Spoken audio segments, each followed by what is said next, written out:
numéro 1 avant de faire une vidéo, toujours vérifier s'il y a des trucs dans les dents. Hello les amis, j'espère que vous allez bien et que vous êtes en forme. Aujourd'hui on se retrouve pour parler d'un sujet qui a été abordé très fréquemment sur les réseaux, qui est très demandé. C'est la question du siècle. Pourquoi je n'arrive pas à perdre de poids? Pourquoi je n'arrive pas à perdre de gras? On parle souvent du manger mieux. Qu'est-ce que ça représente exactement? Donc si tu cherches à y voir un petit peu plus clair au niveau de ces questions, cette vidéo est faite pour toi. Alors attention, dans ma vidéo, je vais vous parler ici de perte de poids, de perte de gras. Je vais éviter d'utiliser certains termes un peu racoleurs qu'on retrouve à toutes les sauces sur les réseaux, c'est-à-dire la sèche, comment faire une sèche, pourquoi faire une sèche. Alors du coup, je vous arrête tout de suite. Non, la sèche, ce n'est pas un objectif très sain et ce n'est pas un terme forcément approprié lorsque vous voulez parler d'une perte de poids sans objectif de compétition derrière. En réalité, on va parler de sèche pour désigner une méthode assez draconienne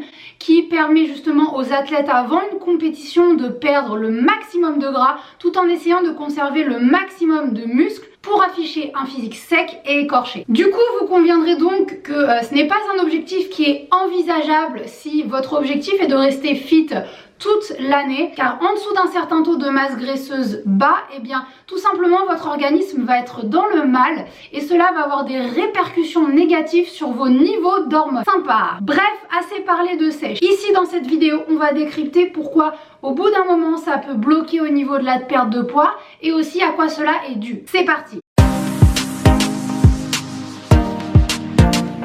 Reprenons la base de chez base. Pour perdre du poids, on va d'abord s'intéresser à votre apport calorique. C'est le point numéro 1, fondamental, archi, méga, super important à prendre en compte. Pour perdre du poids, pour perdre du gras, il va vous falloir une balance calorique négative. C'est-à-dire que votre apport calorique, les calories que vous ingérez, doivent être inférieures aux calories que vous dépensez. Logique, il n'y a pas de secret jusqu'ici. Mais là où ça bloque, car on imagine que vous ayez suivi cette logique, c'est que malgré ce déficit calorique, vous n'arrivez même plus à perdre du poids. Tout d'abord, quel que soit votre objectif, sachez qu'une perte de poids entraînera toujours un catabolisme, un état de destruction musculaire. Pour fonctionner correctement, votre organisme va aller chercher là où il peut, c'est-à-dire qu'il va venir utiliser les glucides, les lipides et les protéines. Et quoi qu'il arrive, l'organisme ira toujours chercher dans les trois. La perte de muscle est de toute façon plus ou moins inévitable si vous souhaitez perdre un peu de gras.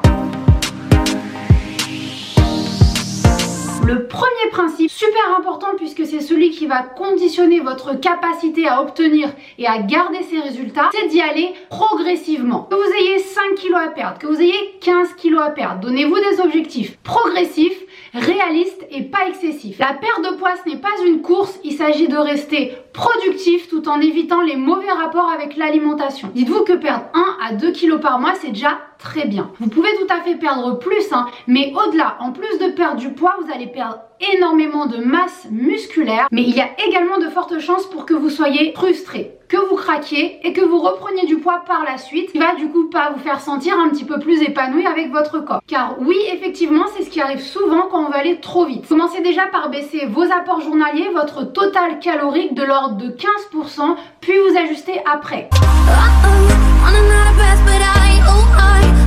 Ensuite, je vais vous parler d'une erreur les plus courantes sur laquelle on peut buter lorsqu'on se lance dans une perte de poids. Je constate encore que chez certaines personnes, malheureusement, perdre du poids veut dire manger que dalle.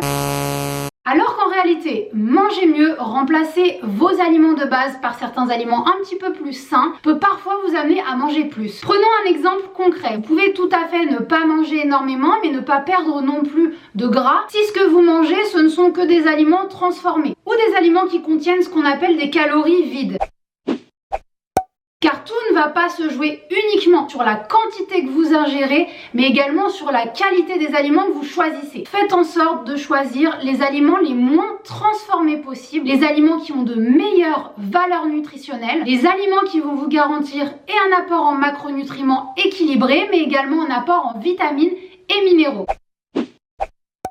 Faites plutôt la chasse au sucre ajouté, aux matières grasses ajoutées qu'à tous les glucides et à tous les lipides. Concentrez-vous sur des aliments sains qui ont de bonnes vitamines, de bons minéraux pour apporter à votre corps tout ce dont il a besoin. Vous verrez qu'en consommant ce type d'aliments, souvent vous allez pouvoir manger un petit peu plus puisque leur apport calorique est souvent plus faible et combler tous vos apports en même temps. Oula, stop, ça va un petit peu vite là. Ok, donc rembobinons et revenons un petit peu aux effets qu'un trop faible apport calorique peut avoir sur l'organisme. En réalité, lorsque vous vous sous-nourrissez trop, je sais pas d'ailleurs si ça se dit, vous allez donc perdre du poids, ok, mais vous allez faire chuter aussi de manière significative vos niveaux de vitamines et minéraux présents dans l'organisme. Et du coup, défoncer votre métabolisme de base en l'abaissant. Comment ça se fait? Eh bien tout simplement car votre corps est une machine formidable. Quoi qu'il arrive, il va s'adapter pour vous faire survivre. Face à trop peu d'apport calorique, votre corps va du coup diminuer votre métabolisme de base car il se croira en période de disette. Et ça, c'est mauvais car d'une, votre corps va se mettre à faire des réserves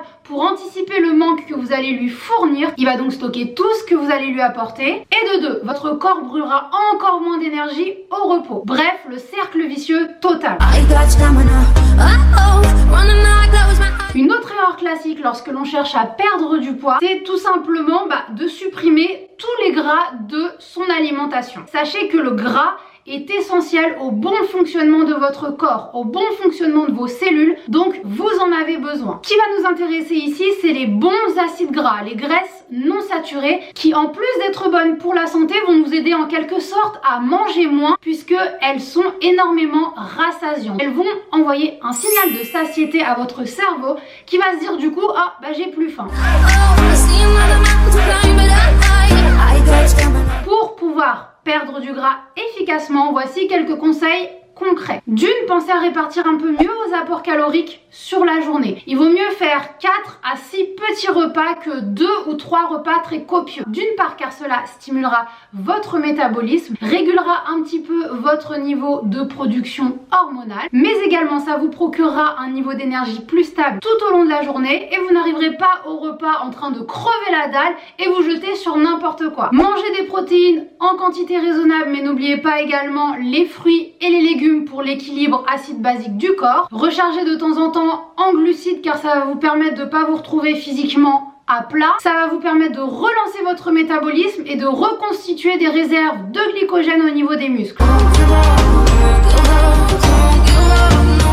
Et pour finir, un autre point dont on ne parle pas lors d'une perte de poids et qui à mes yeux quand même la plus importante, c'est la dimension mentale. Comment je me sens avec ma diète? Est-ce que c'est pas trop frustrant? Car je peux vous l'assurer, si cela ne vous plaît pas, si cela vous frustre, si cela vous rend limite malade de vous priver, alors il y a 100% de chances de parier que vous ne serez pas plus épanoui avec votre corps qu'à l'heure actuelle. C'est pourquoi il existe des méthodes de diète que je trouve tout à fait efficaces et que je juge tout à fait adaptées à utiliser au quotidien. Je parle notamment des méthodes de diète flexibles. Je m'explique. En gros, peu importe que vous mangiez plus de glucides le soir, plus de glucides le midi, du moment que vous arrivez à votre total calorique déficitaire, vous serez toujours en perte de poids. Attention, attention, si tu débarques à ce moment de la vidéo sans avoir écouté tout ce que j'ai dit avant, ou si tu penses que manger n'importe quoi, ça marchera aussi, c'est perdu. N'oubliez pas de prendre en compte la répartition de vos macronutriments, également vos besoins en micronutriments pour apporter à votre corps